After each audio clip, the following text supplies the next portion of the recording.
Hi, I'm Tim Robinson, Editor-in-Chief of Aerospace magazine at the Royal Aeronautical Society. I'm here at the Battlespace Advantage Symposium here in London today, organised by UK's Cyber and Specialist Operations Command, just stood up really in September 2025.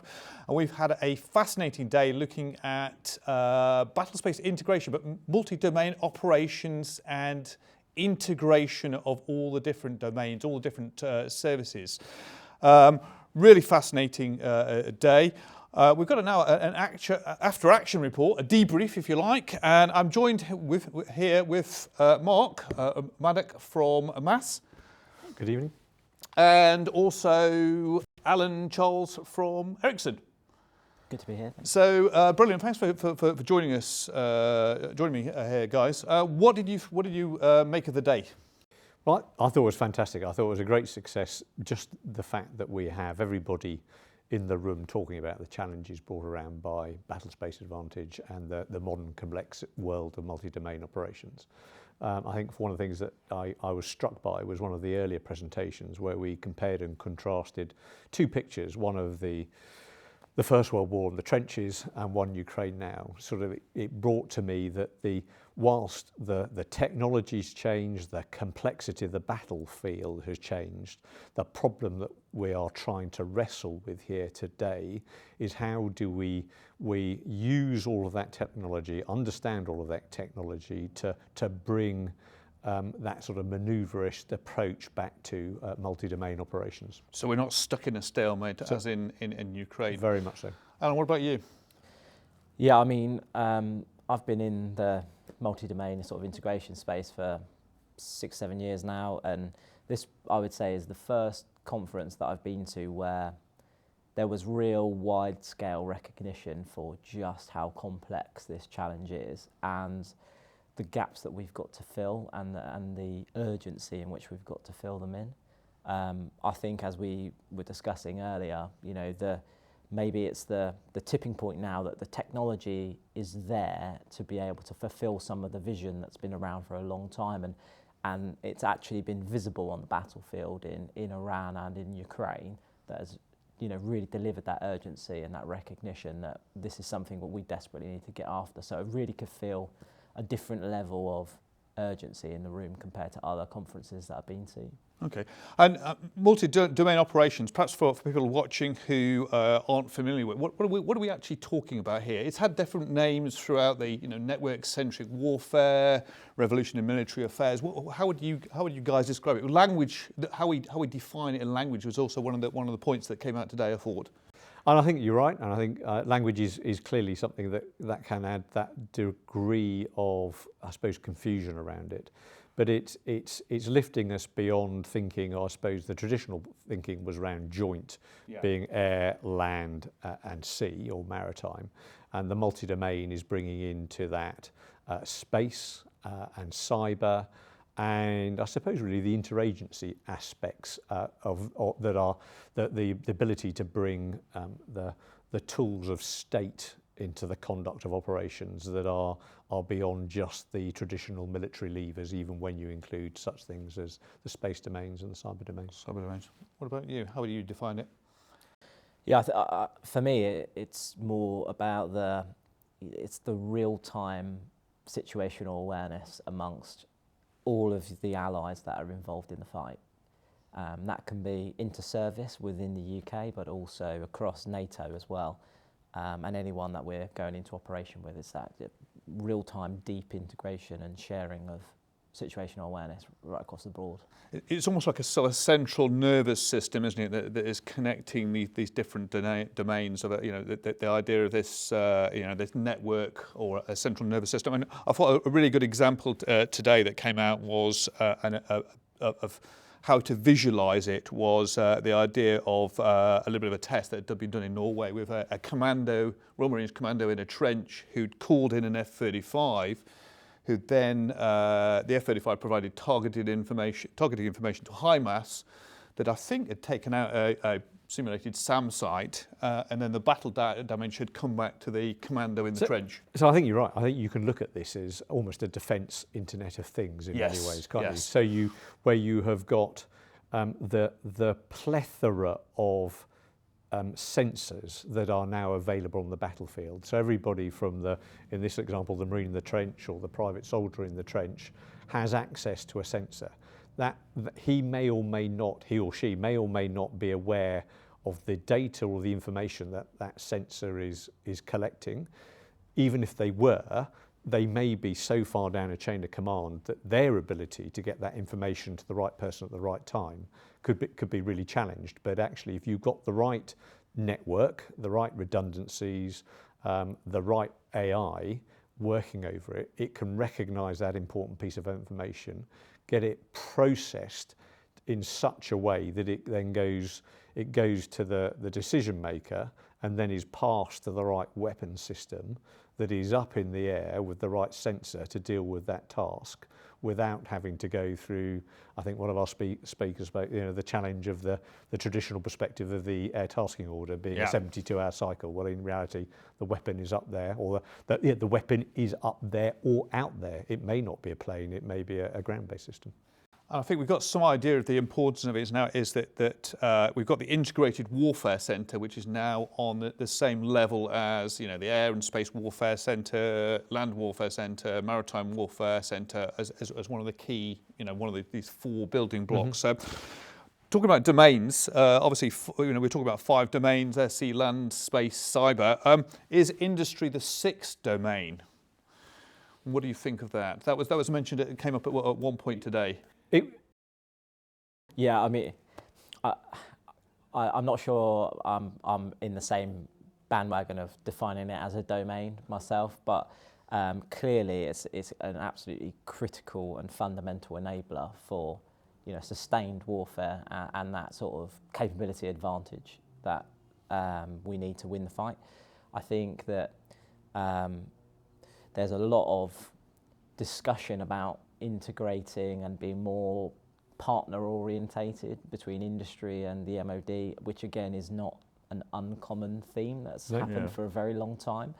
So we need to start, making some more meaningful actions. I think the digital warfighting group, that concept of having, civilian, MOD, reservists, industry, all in sort of a single cell deployed overseas, at the tactical edge, in the mid and in the rear.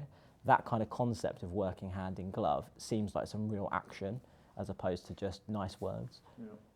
I think you're right. I think it is undoubtedly a partner, an enabler, whichever way you like to call it. I mean, the country has chosen to disinvest in defence over the last 30 years for sound and understandable reasons, but we're now at a point where we've got to reinvest in it as part of the rebuilding of defence capability. I think therefore defence has got to be a partner, and defence has worked very hard to work well with the Armed Forces Covenant and things like that. So you find there's a lot of veterans working in defence who have got a reserve liability. They encourage people to be reservists.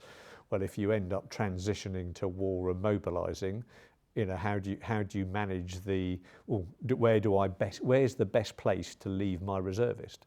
Should I leave him in making missiles or key components for missiles, or do I want to bring him in to do a more generalist role in defence? Those kind of decisions need to be understood, and that's where I think defence, we need a relationship between industry and the government and the Ministry of Defence to understand some of those challenges. And do you think that having a digital targeting web or digital targeting webs plural, can this make up for the lack of mass that we've let ourselves get into at the moment? One of the key questions there was I think key phrases that came in one panel or speaker was it make every shot count or make every shot count? I think somebody was paraphrasing Nelson, weren't they, earlier on? But for me, mass, of course, and it was brought up in the panel by one of the panel. What is mass today? Is mass actually? Is it numbers of tanks, numbers of ships, number of planes? Because I think, and it does something like the digital targeting web allow us to have a slightly different concept of mass. Is actually mass our ability to focus effects in time and place, as opposed to actually having to necessarily put physical assets somewhere in time and place. And I think if you can deliver an effect in time and place and in a sustained manner, is that arguably not the same thing as delivering traditional mass? I had a conversation with someone when we're talking about the need to increase the lethality of the force, and kind of look at it in sort of two angles. The first one is generate this sort of, they call it see first, shoot first advantage, and the way you do that is by connecting everything you've got today to give you that sort of disproportionate, for the small amount of mass we already have, can we get a disproportionate amount of advantage out of it by connecting everything together to get that decision-making speed advantage? But then there's also the elements of how do we affordably scale up, because we can't just afford to build more of everything we've already got. Yeah. But I agree with your point, is like situational mass, and that's not just kinetic mass. That's in the EM space as well. Like, how do you put all of these things together in a particular situation to deliver an outcome? It doesn't just have to be traditional, heavy metal. Yeah, I mean, one other interesting question I thought is, digital targeting web got mentioned quite a few times. The idea of kill web, if you like, sensor to shooter, etc., to accelerate it.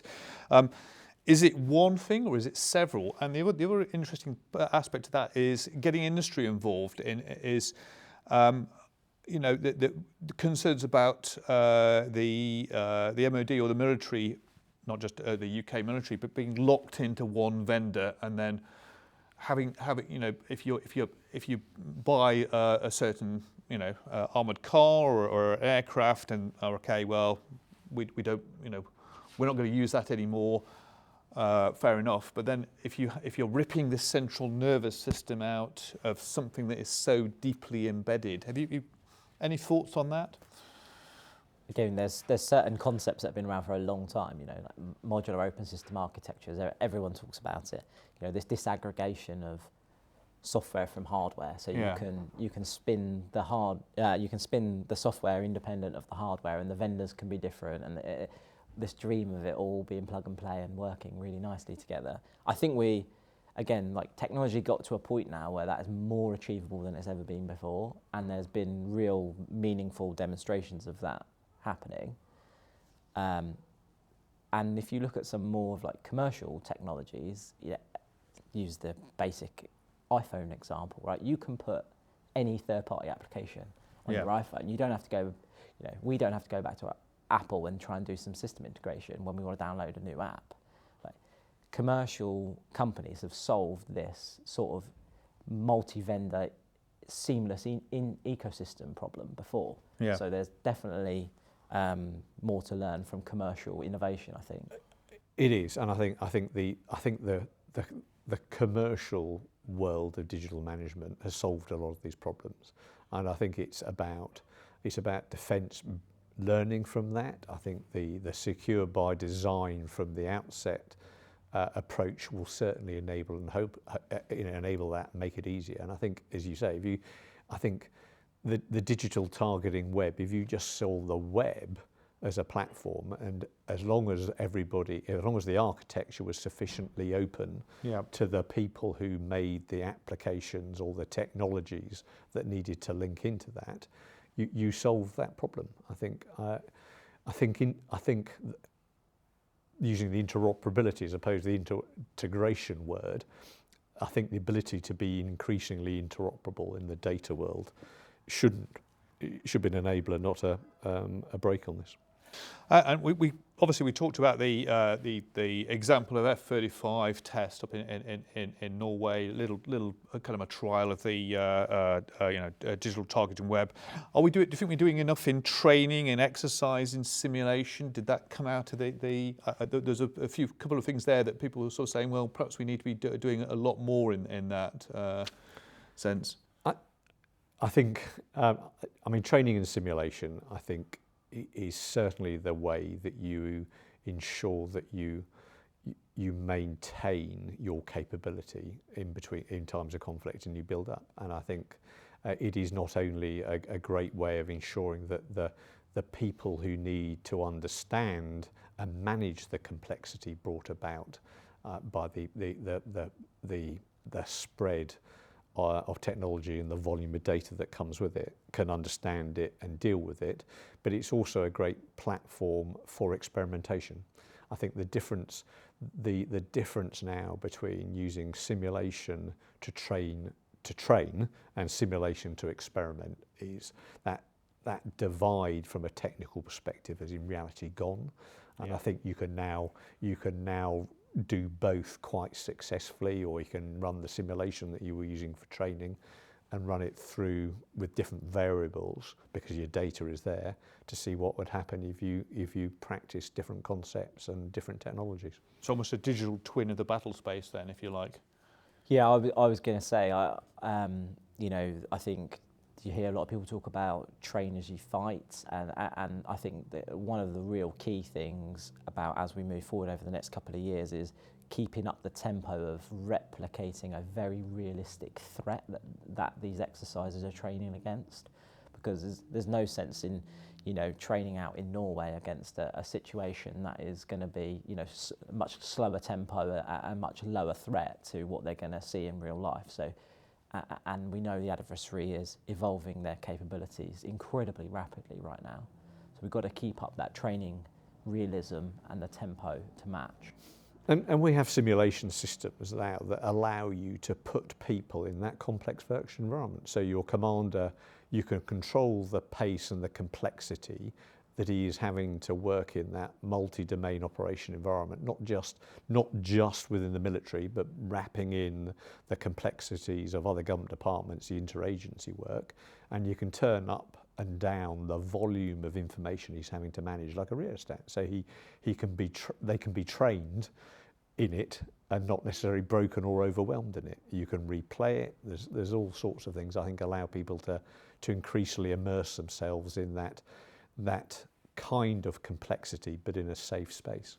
And with autonomous systems, AI and things like that, we're obviously on the cutting edge of sort of military science and integration at the moment here. If you have, you know, if you're looking at kind of an air power conference or a land conference, people fairly understand what's going on.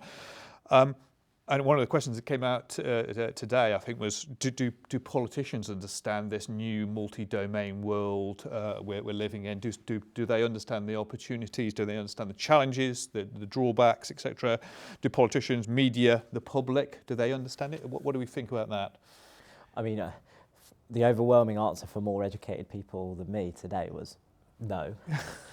Quite bluntly. From a societal perspective, I think, you know, we've started to see the MOD, you know, sharing some of the threat information that they historically wouldn't have shared before, to try and just raise that awareness a little bit around, you know, what it is we are actually facing. I think we could definitely do more of that, because, you know, people that I speak to, you know, just in my social life, once they understand I work in defence, you know, they start asking questions and stuff. But I think the general knowledge base around the threats we face is still incredibly low. So there's a lot more to do there. I mean, it is. I mean, the short answer is everybody always benefits from more training and education. I think, to me, I think if you compare the UK now to the end and the height of the Cold War, where everybody understood the threat, the government understood the threat, and because it was an existential threat, everybody from the government down exercised and trained in it.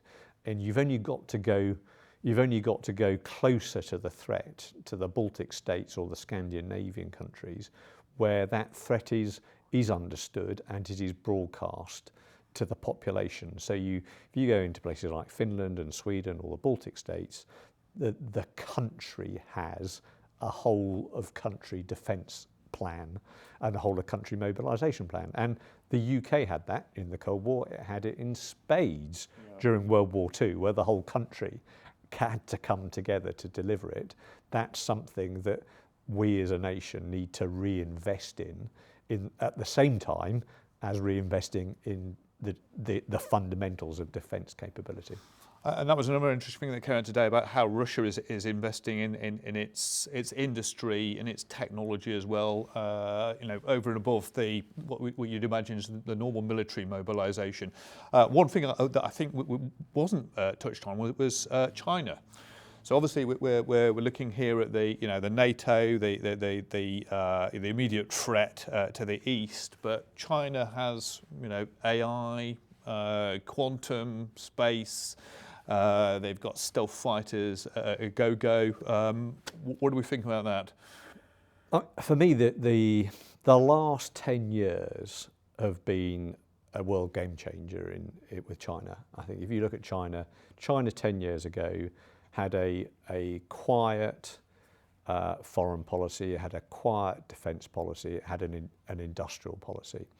Almost overnight in about 2014, it changed from being a sort of silent partner on the international stage that sort of was very much aligned to Russia in terms of its relationship in the United Nations, and has suddenly started flexing its foreign policy muscle, its economic muscle, and its military technology. It hasn't really flexed that muscle, but we are seeing, unless you happen to be Taiwan in terms of exercises versus blockades, but if you see its investment in technology and its growth in manufacturing capability, the speed at which it is pushing stuff out is absolutely incredible, and is a game changer in its relative position.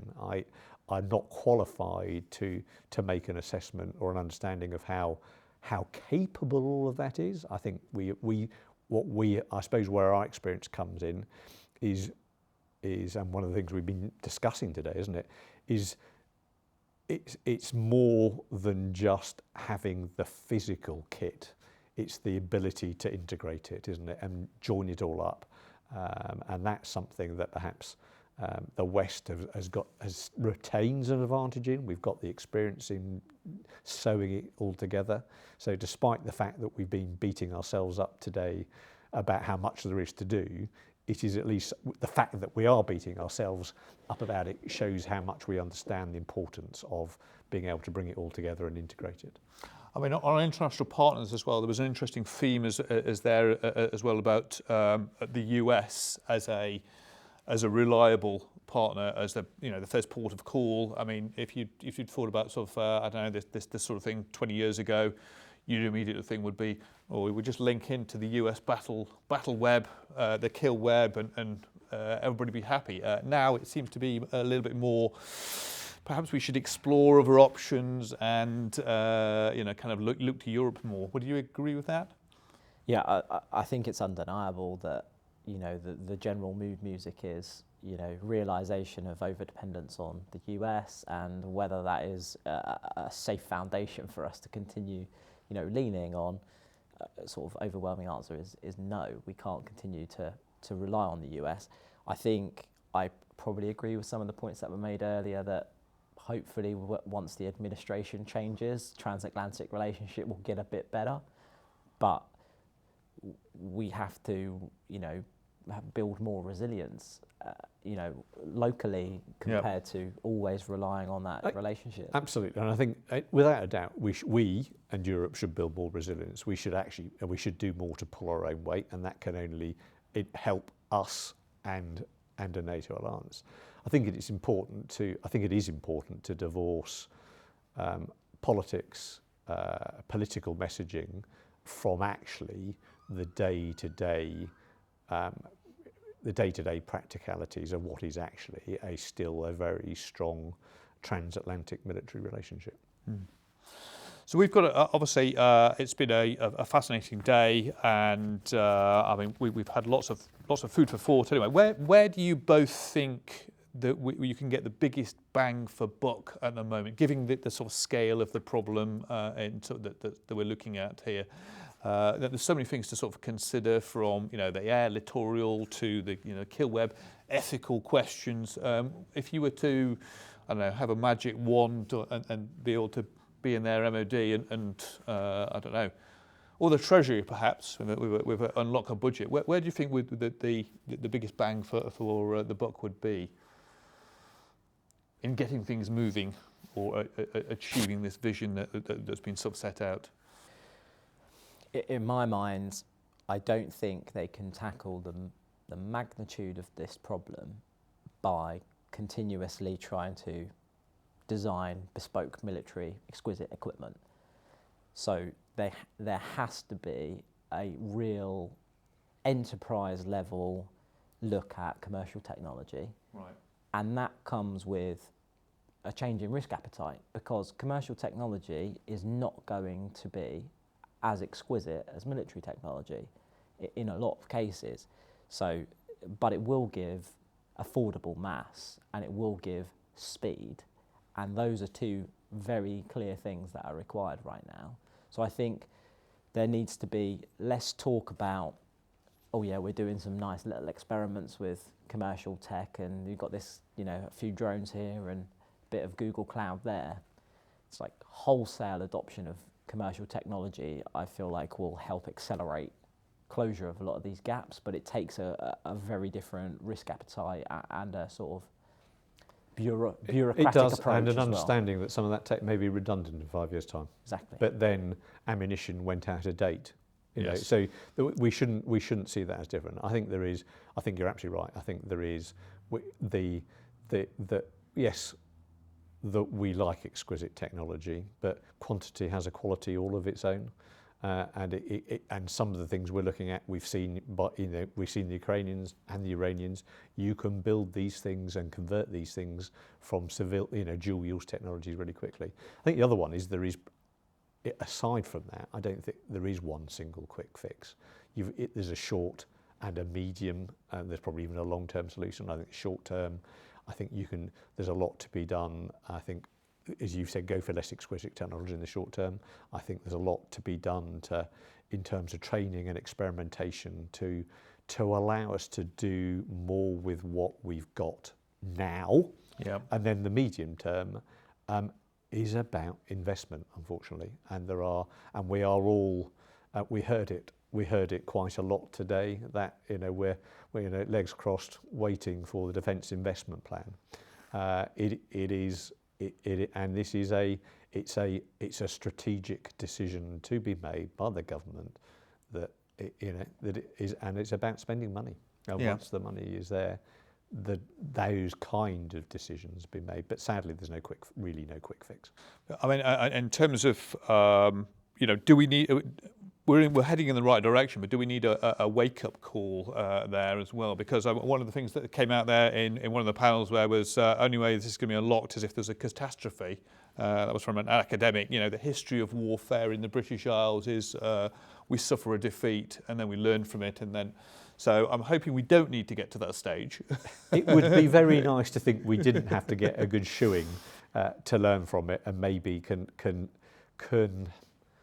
either do it by an embarrassment or learning from the current activities and events. But whoever it was that brought it up, we do occasionally. We are good at learning from our setbacks, but it would be good to actually learn from the experience that is out there. Yeah, I agree. I think desperately hope it doesn't come to that, but there is some precedent to suggest that it takes something like that to give us a kick up the backside. I do feel like maybe the conflict in Iran has landed a little bit differently back here, because you heard it a couple of times today. The war that's in Ukraine is not the kind of war that we're going to fight, and you can pick whatever lessons you want to pick from the Ukrainian conflict, but I feel like the Americans being involved in the Middle East and a lot of our partners and the UK personnel being out in that environment and that type of conflict, I think that those messages have landed a little bit harder. Of this is getting quite close to home now. Yeah. So hopefully we can learn from what's already happened, and nothing more escalatory has to happen before we really get going. And there was an underlying theme there as well, is that even if you get information dominance and you're using AI, you're using a targeting web, and you're using kill web, as we see sort of the US and Israel, if you haven't got that higher level strategy, you're just kind of almost playing whack-a-mole with, I don't know, Shahed launchers, and you're not really kind of thinking through, well, what's the end game? So it's not the be all and end all to UK strategic dilemmas, is it? We heard a lot today that the military cannot operate in isolation. Yeah. It has to be part of it has to be part of a national or a multinational strategy to deliver an end state. And I think that is, at first sight, that would perhaps be evident by what we're seeing going on in the Middle East at the moment. And people can draw their own conclusions who might or might not have a broader strategy surrounding the whole piece that goes with it. Some of it may not be visible to all of us at this time. But I think without a doubt, the military cannot operate in isolation, whichever way you take that. Well, I think we're about to. I think sort of time coming up to the sort of time is closing up on us. So I probably would like to draw stumps here. But any final thoughts on the day? Well, for me, I'm really looking forward to see what's going to come up tomorrow. I think one of the things one of the final takeaway for me was perhaps all this technology does rely on communications and bandwidth and precision navigation and timing and things, all of which often seems to lack redundancy and could add to that vulnerability. What happens if it doesn't work? And I think those are themes that we'll be looking to explore tomorrow. Yeah, same. Really looking forward to the PNT and the electromagnetic spectrum dominance sessions tomorrow. Get into a little bit more detail about how we build in that resilience and how we deal with complete denial of some of these capabilities we're starting to get really reliant on. So looking forward to it.